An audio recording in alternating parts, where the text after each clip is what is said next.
کل کے درس میں آپ نے سنا کہ حضور نے فرمایا ہے کہ یہ امت 73 فرقے ہو جائے گی، ایک فرقہ جنتی ہوگا، باقی سب جہنمی۔ صحابہ نے عرض کیا مرحوم یا رسول اللہ، وہ نجات پانے والا فرقہ کون ہے یا رسول اللہ؟ تو حضور نے فرمایا ما انا علیہ و اصحابی، وہ ہے جس پر میں اور میرے صحابہ یعنی سنت کے پیرو۔ دوسری روایت میں ہم الجماع یعنی مسلمانوں کا بڑا گروہ، جسے سواد اعظم فرمایا۔ اور بعد میں جو گمراہ فرقے پیدا ہوئے ان کے لیے کیا فرمایا سرکار نے؟ ان کے لیے فرمایا ایاکم و ایاہم، اپنے کو ان سے دور رکھو۔ اپنے کو ان سے دور رکھو تو اس میں دو معنی ہے، یعنی اپنی ذات کو بھی اور اپنی اولاد کو بھی۔ اپنے کو ان سے دور رکھو، وَإِيَّاهُمْ، اور انہیں اپنے سے دور کرو، یعنی اگر وہ تمہارے اندر اپنی جگہ اور پکڑ بنا رہے ہیں تو انہیں دور کرو، اور اگر دور ہیں تو دور ہی رکھو، نزدیک نہ آنے دو۔ کیوں سرکار ایسا کیوں فرماتے ہیں؟ لا يضلونکم ولا یفتنونکم، کہیں وہ تمہیں گمراہ نہ کر دیں، کہیں وہ تمہیں فتنے میں نہ ڈالیں۔ یہ جو ہے کہ حدیث پاک کے الفاظ ہیں۔ اب اس کے آگے جو ہے کہ یہاں پہ ذکر کیا انہوں نے کہ کچھ گمراہ فرقے ہمارے ملک ہندوستان میں بھی ہیں، تو مختصراً ان کے عقائد کا ذکر کیا جاتا ہے تاکہ ہمارے عوام بھائی ان کے فریب میں نہ آئیں۔ تو ایک سب سے پہلے ایک نمبر پہ ایک فرقے کا ذکر ہے جس کا نام ہے قادیانی۔ قادیانی دراصل قادیان پنجاب میں ایک جگہ کا نام ہے، تو یہ وہیں سے فرقہ اٹھا، تو اس کا جو اس کے ماننے والے ہوئے اسے قادیانی کہا گیا۔ اور ایسے یہ لوگ اپنی زبان سے خود کو احمدیہ کہتے ہیں۔ کیا کہتے ہیں یہ لوگ؟ احمدیہ۔ دیکھیے قادیانی جو کہ مرزا غلام احمد قادیانی کے پیرو ہیں، پیرو مطلب فالوورز۔ اس شخص نے اپنی نبوت کا دعویٰ کیا۔ اس نے غلام احمد قادیانی جس کا نام ہے، اس نے اپنی نبوت کا دعویٰ کیا اور انبیاء کرام علیہ السلام کی شان میں نہایت بے باکی کے ساتھ گستاخیاں کی، خصوصاً حضرت عیسیٰ روح اللہ و کلمۃ اللہ علیہ السلام اور ان کی والدہ ماجدہ طیبہ طاہرہ صدیقہ مریم کی شان جلیل میں تو وہ بےہودہ کلمات استعمال کیے جن کے ذکر سے مسلمانوں کے دل ہل جاتے ہیں۔ مگر ضرورت زمانہ مجبور کر رہی ہے کہ لوگوں کے سامنے ان میں سے چند بطور نمونہ ذکر کیے جائیں۔ خود مدعی نبوت بننا کافر ہونے اور ابد الآباد جہنم میں رہنے کے لیے کافی تھا، یعنی اس کا اپنے لیے نبوت کا دعویٰ کرنا ہمیشگی کے جہنم میں جانے کے لیے کافی تھا، کافر بھی ہو چکا۔ لیکن اسی پر اس نے بس نہیں کیا، بلکہ قرآن مجید کا انکار اور حضور خاتم النبیین صلی اللہ علیہ وسلم کو خاتم النبیین نہ ماننا، یہ بھی اسی کی جرات ہے۔ کیونکہ اگر خاتم النبیین مانتا تو پھر وہ نیا نبی بنتا کیسے؟ اس لیے اس نے اس کا انکار کر دیا۔ اور ابد الآباد خاتم النبیین نہ ماننا، مگر اس نے اتنی ہی بات پر اکتفا نہ کیا، یعنی اتنے پہ بس نہ کیا، بلکہ انبیاء علیہ السلام کی تکذیب و توہین کا وبال بھی اپنے سر لیا۔ تکذیب مطلب جھٹلانا، توہین کے مطلب بدتمیزی کرنا۔ اور یہ سدہ کفر کا مجموعہ ہے۔ سدہ کفر یعنی سینکڑوں کفر کا مجموعہ، مطلب سیٹ ہے کہ ہر نبی کی تکذیب مستقلاً کفر ہے، یعنی کسی بھی نبی کو جھٹلائے، کسی بھی نبی کی بات کو غلط بتائے، یا یہ کہے کہ فلاں نبی نے فلاں موقع پر غلط بات کہی تو یہ کفر ہوا۔ اور پھر یہاں جو ہے کہ ایک نبی کی کرے یا کسی کی بھی کرے، لیکن یہاں معاملہ یہ ہے کہ اس نے کئی نبیوں کی شان میں گستاخی کی، اس لیے کہہ رہے ہیں کہ ہر نبی کی تکذیب مستقلاً کفر ہے، اگرچہ باقی انبیاء اور دیگر ضروریات کا قائل بنتا ہو، بلکہ کسی ایک نبی کی تکذیب سب نبی کی تکذیب ہے۔ جیسے کہ قرآن پاک کی آیت سے ثابت ہے، کذبت قوم نوح المرسلین، کہ قوم نوح نے رسولوں کی تکذیب کی۔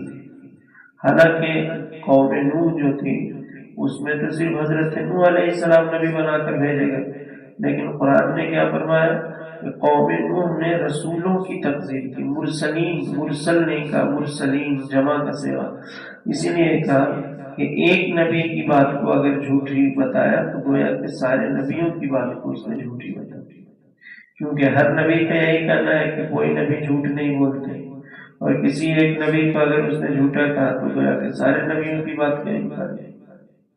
ہر نبی یہی کہتے ہیں کہ جو بھی نبی آتے ہیں وہ سچے ہوتے ہیں، اب کسی ایک کو سچا نہیں مانا تو گویا کہ جتنے نبی نے کہا اس بات کی گواہی دی کہ ہر نبی سچے ہوتے ہیں، تو ساری باتوں کا انکار نہیں، سب کو جھٹلایا وغیرہ۔ اس کی شاہد ہے، اس طرح کی آیت جو ہے، اور اس کے علاوہ دوسری آیت اس کی شاہد ہے۔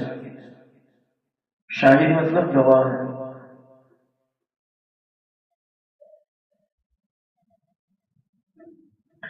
اس میں بھی کتاب میں بھی اس کی وجہ بتا رہے ہیں کہ لِأَنَّ كُلَّ رَسُولٍ يَدْعُو النَّاسَ إِلَى الْإِيمَانِ، کیونکہ ہر رسول جو ہے کہ لوگوں کو ایمان کی ہی دعوت دیتے ہیں، لہذا اگر کسی نبی کے کسی رسول کی دعوت کا انکار کیا تو گویا کہ سارے رسولوں کی اکٹھے اس نے دعوت کا انکار کیا۔ تو اس نے تو سدھا تکذیب کی، یعنی سینکڑوں جھوٹی باتیں کی اس نے، اور اپنے کو نبی سے بہتر بتایا، نبی کی توہین کی، نبی کو جھٹلایا، پھر اپنے آپ کو کیا بتایا، ان نبیوں سے بہتر۔ اور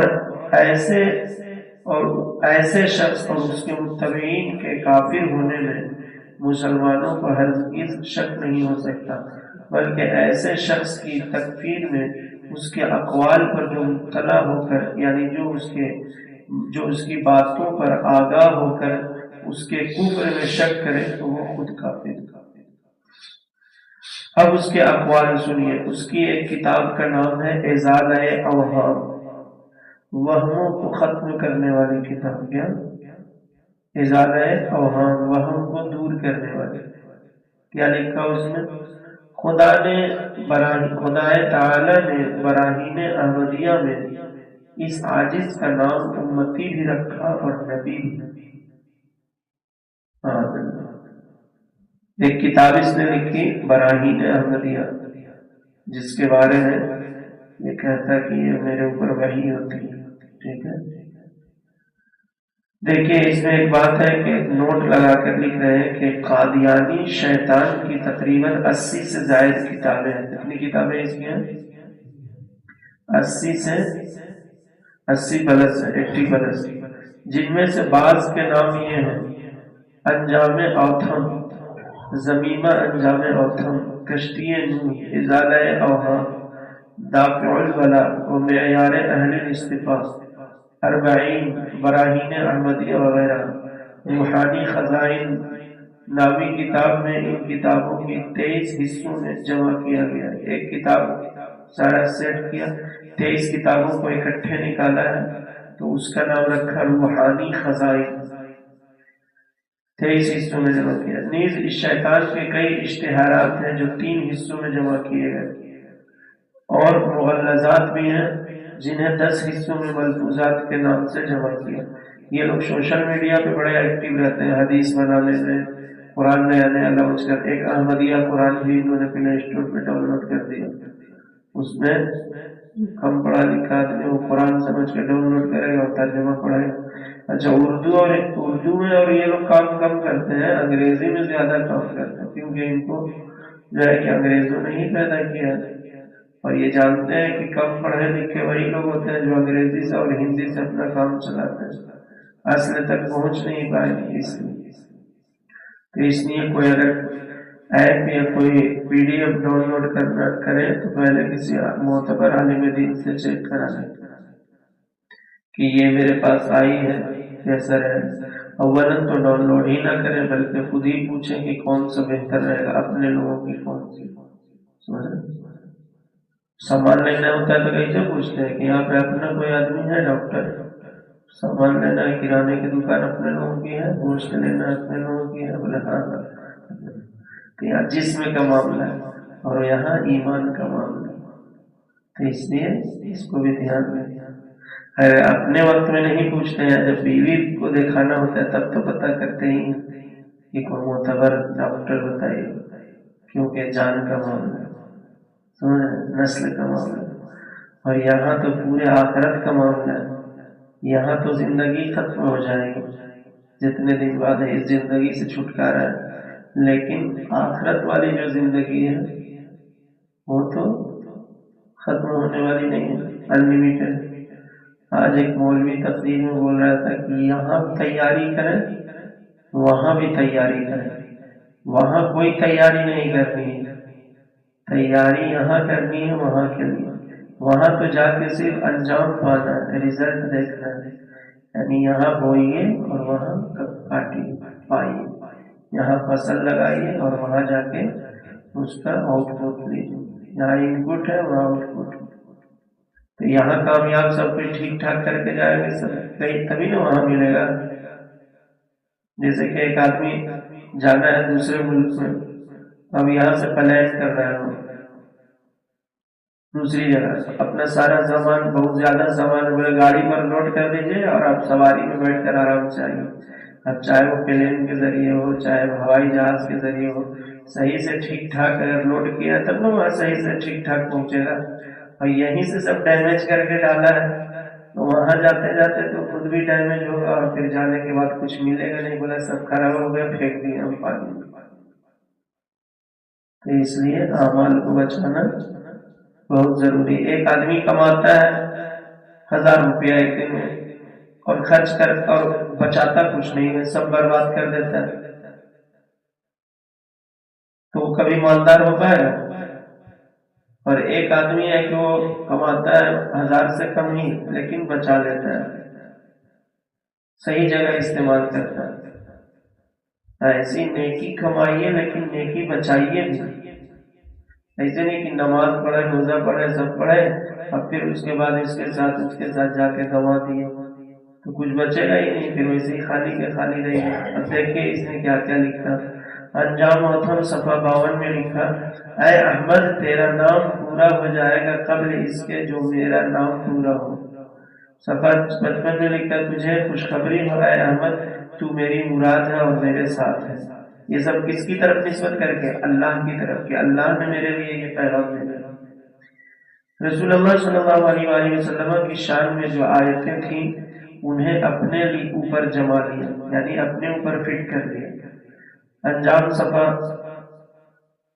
78 میں کہتا ہے کہ وما ارسلناک الا رحمۃ للعالمین، یہ جو آیت ہے کہ تجھ کو تمام جہان کے واسطے رحمت بنا کر بھیجا، تو نیز اسی طریقے سے وہ آیت کہ جس میں حضرت عیسیٰ علیہ السلام کا قول ہے وَمُبَشِّرًا بِرَسُولٍ يَأْتِي مِن بَعْدِی اسْمُهُ احمد، کہ میرے بعد وہ رسول آئیں گے جن کا نام احمد ہوگا۔ ان سب کو کہتا ہے کہ یہ میرے لیے کہا گیا، وہ کہتا ہے کہ میرا نام دیکھو غلام محمد ہے نا، میں ہی ہوں۔ دافع البلا صفحہ 6 میں مجھ کو اللہ تعالی فرماتا ہے انت منی بمنزلت اولادی انت منی وانا منک، یعنی اے غلام محمد تو میری اولاد کی جگہ ہے اور تو مجھ سے اور میں تجھ سے ہوں، معاذ اللہ رب العالمین، سب پڑھے معاذ اللہ رب العالمین۔ تو یہ ہم اس کا پڑھ کے سنا رہے ہیں، لیکن ابھی 2-4 دن پہلے ایک جو ہے کہ ابھی موجودہ میں کئی ملک کئی ایک ہے جو اپنے آپ کو نبی ہونے کا دعویٰ کرتا ہے، سمجھ رہے؟ مہاراشٹر میں، کرناٹک میں اس کے پرچار ہو رہے ہیں، ممبئی میں اس کے ماننے والے پائے جا رہے ہیں، اور زیادہ وہ لوگ نہیں ہیں جو نماز کتاب اپنے اہل سنت کے علماء کے پاس آ کے سیکھتے ہیں، یہ وہی لوگ ہیں جو دور دور سے سمندر کا مزہ لینا چاہتے ہیں، سمجھ رہے؟ اور اس کی گہرائی کا انہیں کچھ علم نہیں ہے، بس سائڈ سے ہی زو اور ویو کرتے رہتے ہیں، انہی لوگوں کو وہ پھانستے ہیں بہت بڑھیا۔ تو اور ڈائریکٹ اس سے کوئی پوچھ رہا تم کون ہو، بولتا میں نبی ہوں، بول رہا ہے اور مارنا ہے تو مجھے مارو لیکن میں تو ہوں نبی، یہ کہہ رہا ہے کیونکہ مجھے صبر کا حکم دیا گیا۔ صبر تو وہ کرے جس کے پاس اختیار ہو بدلہ نہ لے، معاف کر دے. جس کے پاس اختیار ہی نہیں بولتا ہے کہ میں نے معاف کر دیا، اختیار ہی نہیں ہے اس کے پاس. اور یہ سب جھوٹے ہیں. حضور نے فرما دیا ہے کہ قیامت آنے سے پہلے جو ہے کہ کئی ایسے جو ہے کہ اپنی نبوت کا دعویٰ کرنے والے پیدا ہوں گے. پیچھے دجال کے بیان میں آیا تھا نا، اور سب کا آخری جو سرگنا ہے وہ دجال آئے گا، وہ خدائی کا دعویٰ کرے گا. حضرت موسیٰ علیہ السلام کی جو پیشن گوئیاں ہیں، پیشن گوئیاں بھی اس کے بارے میں بھی اس نے بکواس کی. حضور صلی اللہ علیہ وسلم کے الہام اور وحی کے بارے میں فرمایا کہ وہ غلط نکلی تھی معاذ اللہ. میں اس کی بات یہیں پہ چھوڑتا ہوں، اب اس کی بات زیادہ نہیں پڑھوں گا. اور اس نے ایک جگہ ایک کتاب میں یہ بھی لکھا ہے کہ قرآن شریف میں گندی گالیاں بھری ہیں اور قرآن عظیم سخت زبانی کے طریق کو استعمال کر رہا ہے. اور اپنی کتاب جو ہے براہین احمدیہ کی نسبت کیا لکھا کہ یہ براہین احمدیہ خدا کا کلام ہے. بتائیے، یہ اپنے جماعت کے ایسے ایسے غدار پیدا ہوئے ہیں کہ جو دشمن ہے نا ہمارا کھلا ہوا، وہ بھی شرما جاتا ہے کہ ہم تو ان لوگوں سے کم ہی کیے. ایسا ہے کوئی کہ قرآن کے مقابلے میں کتاب لکھ دے، اس نے لکھا اور کہا کہ اس میں تو گالیاں بھری ہوئی ہیں، سخت باتیں ہیں، یہ میری کتاب ہے جو خدا کا کلام ہے. اس کتاب جہاں پہ اس نے لکھا ہے اس کا یہاں پیج بھی اسکین کر کے ڈالا ہوا ہے.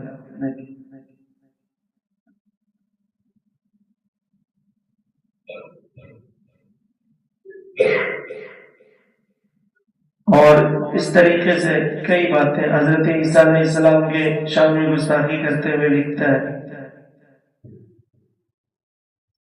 اے عیسائی مشنریوں، اب ربنا المسیح مت کہو، اور دیکھو کہ آج تم میں ایک ہے جو اس مسیح سے بڑھ کر ہے. یہ اپنے لیے کر خدا نے اس امت میں مسیح موعود بھیجا. پھر یہ دعویٰ کرنے لگا کہ جو مسیح حضرت عیسیٰ علیہ السلام کے بارے میں کہ قیامت سے پہلے آئیں گے، تو موعود کے معنی کیا ہوتا ہے کہ جس کے بارے میں وعدہ کیا گیا ہو. تو پھر یہ بھی دعویٰ کیا اس نے کہ خدا نے اس امت میں مسیح موعود بھیجا جو اس پہلے مسیح سے اپنے تمام شان میں بڑھ کر ہے معاذ اللہ. اور اس نے اس دوسرے مسیح کا نام غلام احمد رکھا تاکہ یہ اشارہ ہو کہ عیسائیوں کا مسیح کیسا خدا ہے جو احمد کے ادنا غلام سے بھی مقابلہ نہیں کر سکتا. یعنی وہ کیسا مسیح ہے جو اپنے قرب اور شفاعت کے مرتبے میں احمد کے غلام سے بھی کمتر ہے. یہ سب اس کی گھنونی باتیں ہیں اور کئی جگہوں پر اس طرح کی باتیں لکھی. یہ پورا اس کا بھرا پڑا ہے. کئی دلیلیں دی. اس کے رد میں سب سے پہلے جس نے کتاب لکھی ہے تو کسی اور جگہ سے نہیں، بریلی شریف سے اسی زمانے میں جو ہے کہ اعلیٰ حضرت اور اعلیٰ حضرت کے بیٹے نے کتاب لکھی قادیانی کے رد. یہ لوگ بھی اسی زمانے میں پیدا. اچھا دیکھو اللہ تعالیٰ کی کتنا بڑا فضل ہے کہ ایسے زمانے میں بھیجا کہ قادیانی الگ ایک فرقہ پیدا ہو رہا ہے اور یہ وہابی بھی پیدا ہو رہا ہے، نیچری ایک پیدا ہوا، یہ سب اسی مودودی، یہ سب اسی کے آس پاس پیدا ہوا. اگر کوئی بہت بڑا ڈاکٹر آئے اور اس زمانے میں بہت ساری بیماریاں جنم لیں تو لوگ کیا کہتے ہیں کہ پورا ڈاکٹر نے بڑا احسان کیا. اگر وہ نہیں آئے ہوتے وہ ڈاکٹر تو بہت لوگ مرتے، بہت لوگ اپاہج ہو جاتے. لیکن اس ڈاکٹر کے آنے کی وجہ سے بہت سے لوگوں کی صحت بچ گئی اور وائرس کے لیے ایسے ایسے دوائیاں ایجاد کی کہ جو ہے کہ جو آدمی بستر پر بھی پڑ گیا تھا نا وہ بھی اٹھ کے کھڑا ہو گیا، چلنے پھرنے لگا. ڈاکٹر جان اور صحت کو حفاظت کرتے تو اتنا نام لیتے. اعلیٰ حضرت بھی ایسے ہی دور میں پیدا ہوئے ڈاکٹر بن کے روحانی. یہ ایک طرف وہابیت، نیچریت، قادیانیت، مودودیت، اور یہ سب کمال یہ کہ سب ہندوستانی ہیں، یہ سب ہندوستانی کے لانچ کیے ہوئے ہیں سب. تو اعلیٰ حضرت کا نام اسی لیے ہوتا ہے کہ مصیبت میں کوئی کام آئے اور پھر آج تک ان کی کتابیں کام آ رہی ہیں، کیونکہ ان کی کتابوں کا رد ان لوگوں سے بن ہی نہیں پایا، تو یہ کہنا شروع کر دیا کہ احمد رضا ایک نیا فرقہ پیدا کیا۔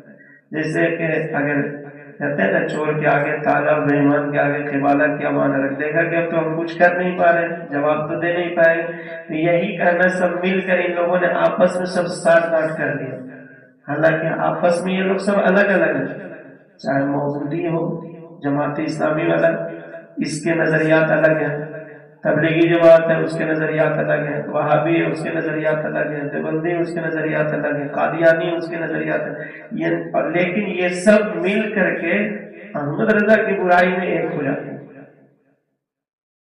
جیسے کہ قوم مسلم کو اگر دیکھیں تو عیسائی الگ قوم ہے، بدھسٹ الگ قوم ہے، یہودی الگ قوم ہے، یہ بی جے پی RSS وغیرہ جو ہے یہ لوگ الگ ہیں، لیکن جب اسلام کے خلاف بات آتی ہے تو یہ سب سر جوڑ کر کے ایک ہو جاتے ہیں۔ تو اس کی نشاندہی ہمارے حضور نے بہت پہلے فرما دی۔ حضور نے فرمایا الکفر ملت واحدہ، کفر تو حقیقت میں کوئی دین نہیں ہے، لیکن یہ سب مل کر کے ایک ہی دین، شیطانی دین کے ماننے اور حق والوں کو نقصان پہنچاتے ہیں۔